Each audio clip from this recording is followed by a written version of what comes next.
O governo do presidente Jair Bolsonaro, ele se fia em dois pilares, ou se fiava em dois pilares. Um ministro da Economia comprometido com a economia de mercado e um ministro da Justiça acima de qualquer suspeita. E com base nesses dois pilares, ele ergueu um governo que comportou e que comporta figuras execráveis, tipo o ministro da Educação, o pateta das relações exteriores e outros panacas que se espalham por aí. Tem alguns talentos, o ministro Tarcísio, a ministra da Agricultura, figuras que surgiram, o próprio ministro Mandetta, que saiu há pouco, se revelou um sujeito talentoso, mas é um ministério mal ajambrado, né? Um ministério mal ajambrado e com dois pilares muito fortes, mas muito fortes, assim, coisa de primeira grandeza, rochas, né? Concreto. O Sérgio Moro largou 22 anos de magistratura e abraçou o governo Jair Bolsonaro para valer. Diga-se de passagem, é dos ministros, ou era dos ministros, que mais defendeu o presidente da República. Quando os outros escapavam de apoiar o presidente, ele ia lá e falava aqui, falava ali e tal. Não acho que tenha sido um grande ministro. Não foi um grande ministro. Não fez um trabalho, isso que ele fez uma avaliação do trabalho dele. Na verdade, foram coisas que aconteceram ao mesmo tempo. É como se a gente se apropriar das vitórias e conquistas do Usain Bolt, dizendo assim, na minha época o Usain Bolt bateu o recorde mundial dos 100 metros rasos. Sim, mas não tem nada a ver com isso. Ele não tem nada a ver com a queda da criminalidade nas 27 unidades da federação, que são administradas por petistas, tucanos, DEM, de todas as linhas. Tem alguns que tem polícia de mais, outros que tem polícia de menos. Tem de tudo e em todas as unidades da federação. Não importa qual tenha sido a unidade, qual tenha sido a política, qual tenha sido o governador, caiu a criminalidade. Por quê? Porque caiu. Porque vinha caindo. E ele saiu e vai continuar a cair. Então, não é a razão, não é ele é um ministro, nossa, esse aí é demais. Nossa, eu não consigo imaginar os Beatles sem o John Lennon. Não era um grande compositor, não era um grande cantor, nada disso. Mas a presença dele, e ele falou isso, dava legitimidade ao combate à corrupção, legitimidade ao discurso do presidente Jair Bolsonaro. E vamos imaginar que ele saísse por cansaço, vamos imaginar que ele saísse porque não aguenta mais, vamos imaginar que ele saísse porque, puxa vida, eu já dei minha cota, tá difícil, eu não tô conseguindo nada, o presidente não me dá apoio, pedi verba, ele não me deu verba, pedi para comprar mais 10 viaturas, ele não deixou, falei para botar gasolina azul, ele não queria que usasse gasolina mais barata, tem festim no fuzil. Bom, se fosse isso, o presidente poderia dizer, bom, mas peraí, desculpa, Moro, nós estamos numa crise, tem que cortar, nós estamos cortando da saúde, da educação, não vai cortar da justiça? Ah, mas eu quero pegar o fundo penitenciário. Não esquece, deixa o dinheiro lá, vai trabalhar, para de reclamar. Não, ele está saindo porque o presidente da República decidiu trocar o diretor-geral da Polícia Federal sem dar ao ministro da Justiça um motivo técnico. Insuficiência de produção, incapacidade, o sujeito tem bafo, bicho do pé. Não, ele não falou nada, não deu um motivo. E quando o Sérgio Moro foi conversar com ele, palavras do Sérgio Moro, ele disse, eu quero ter um diretor da Polícia Federal com o qual eu possa conversar diretamente. Eu quero poder conversar com os superintendentes da Polícia Federal. Eu quero pedir relatórios. Eu quero relatórios da inteligência. Disse o Sérgio Moro. Isso não é uma declaração, isso é uma denúncia. Isso que o Sérgio Moro fez é um depoimento numa CPI. Ele não convocou uma entrevista coletiva para conversar com a imprensa sobre questões que o incomodam e que o fizeram deixar o Ministério da Justiça. Ele fez uma denúncia. Ele fuzilou a presidência da República. Ele foi para cima do presidente e disse o seguinte, senhor presidente, o senhor vai me mandar embora? Quer dizer, o senhor quer que eu saia? Eu vou sair. Eu vou sair, não vou querer que o senhor faça comigo a mesma coisa que o senhor fez com o secretário, com o diretor-geral. Mas eu vou deixar bem claro tudo o que aconteceu. E o diretor, veja, tem inclusive uma denúncia de falsidade ideológica, porque alguém, se valendo do acesso à assinatura digital do ministro da Justiça, colocou num pedaço de papel digital lá no Diário Oficial, Precisa ver se o decreto tem a assinatura digital, porque está lá no decreto tem o nome do ministro da Justiça. Como é que o nome do ministro da Justiça foi parar no Diário Oficial se ele não assinou? Alguém escreveu, e aí não é falsidade ideológica, mas é mentira, que o diretor-geral foi demitido a pedido. Ele não pediu para sair. Então, se ele não pediu para sair e alguém o demitiu, e o Sérgio Moro não assinou, e o nome do Sérgio Moro aparece no decreto, tem uma investigação administrativa a ser feita.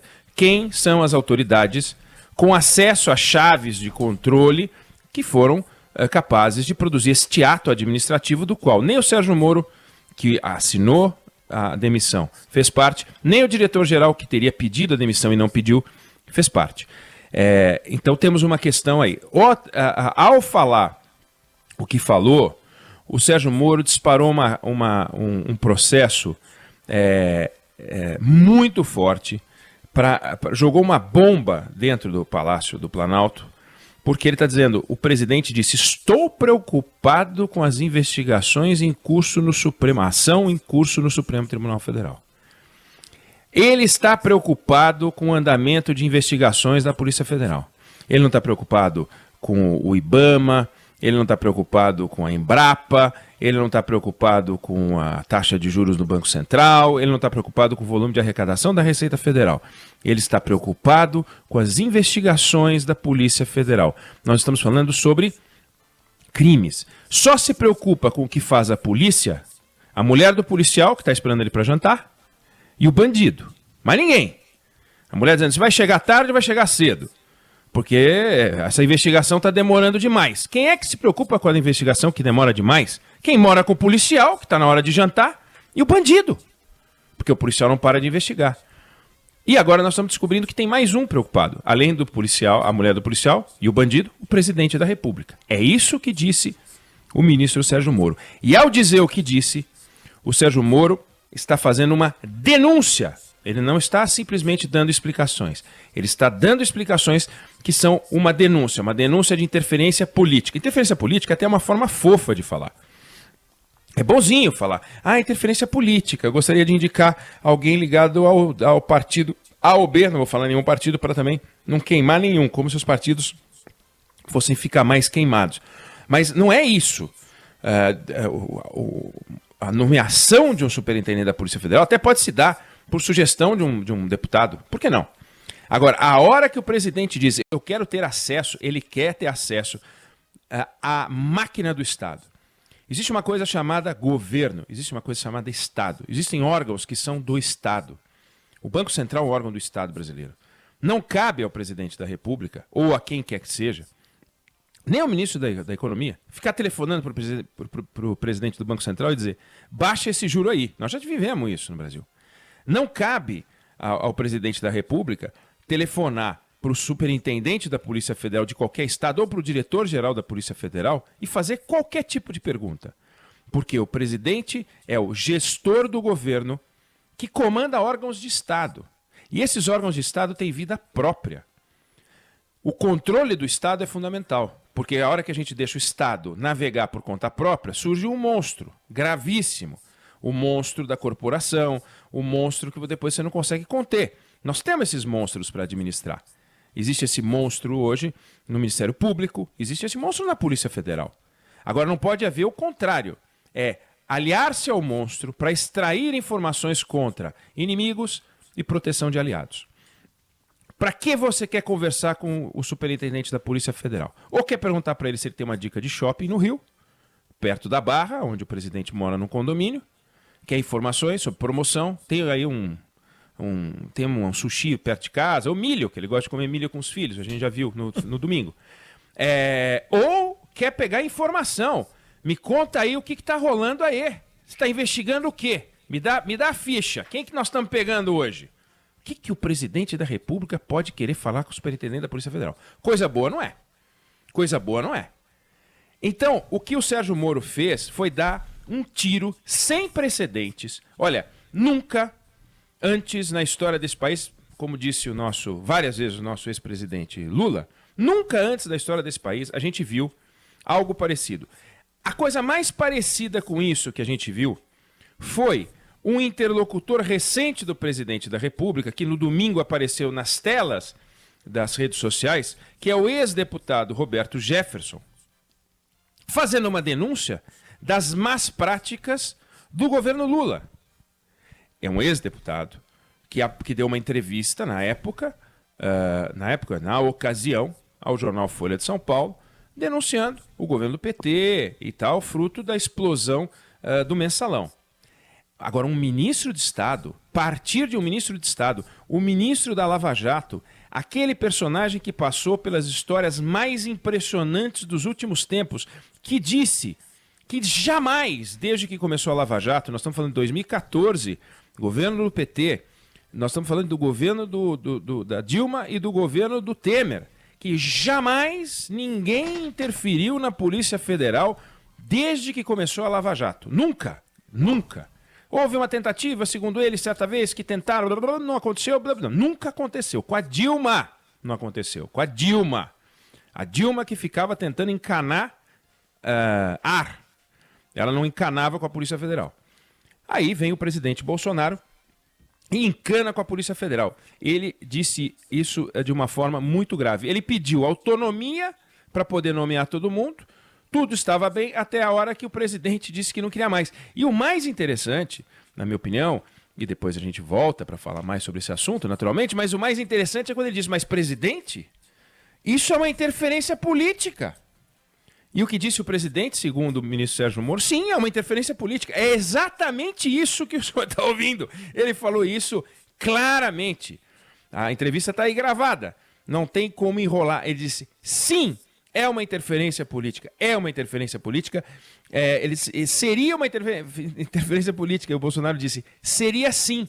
Eu quero ter alguém para quem telefonar, esclarecer o que é. Então nós estamos com uma denúncia. O Sérgio Moro deu um tiro no Palácio do Planalto, jogou uma bomba numa semana pavorosa do governo.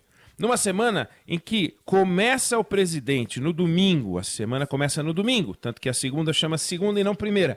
Ele começa numa manifestação recheada de cartazes liberticidas. Dizer que não viu é impossível, os cartazes estavam na frente dele. Ele começa uma semana, portanto, sob a imagem pavorosa em que ele faz o discurso em cima de um carro do Exército, falando para manifestantes que pedem a volta do AI-5, o fim do STF, etc. Ele, então, vai para um pacote econômico sem a presença do outro pilar, o Paulo Guedes.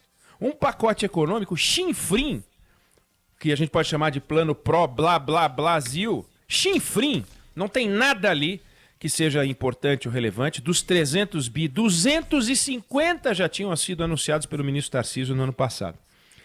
Portanto, fragilizou o ministro da Economia e, finalmente, a cena pavorosa do chanceler Ernesto Araújo acusando o vírus, a China, de novo, de estar com o comunavírus.